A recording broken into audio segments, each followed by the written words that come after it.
Samudrayaan machine ద్వారా మహాసముద్రాల అన్వేషణకు భారత్ సిద్ధమైంది. 2026 జనవరిలో స్వదేశీ సాంకేతికతతో నిర్మించిన 28 టన్నుల మానవ సహిత సబ్ మెర్సిబుల్ను చెన్నై తీరంలోని 500 మీటర్ల లోతులో ప్రయోగాత్మకంగా ప్రయోగించనుంది.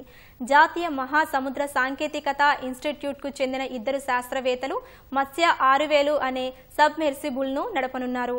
సముద్రయాన్ ప్రాజెక్టులో భాగంగా సాగర గర్భంలోని రహస్యాలను ఛేదించేందుకు ఈ ప్రయోగం కీలకం కానుంది. ఈ ప్రాజెక్టు కింద మనుషులను సముద్ర గర్భంలోని 6000 మీటర్ల లోతుకు సబ్మెర్సిబుల్ ద్వారా పంపనున్నట్లు ప్రాజెక్టు డైరెక్టర్ బాలాజీ రామకృష్ణన్ తెలిపారు.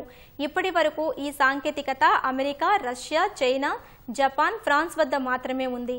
సముద్రంలో ఖనిజాలు, ఇంధనం, జీవ వైవిధ్యం, వనరులు పుష్కలంగా ఉంటాయి. భారత్కు చాలా పొడవైన తీరరేఖ ఉన్న వనరులను అన్వేషించి పూర్తి సామర్థ్యం లేదు. ఈ నేపథ్యంలో సముద్రయాన్ ప్రాజెక్టును ప్రభుత్వం చేపట్టింది.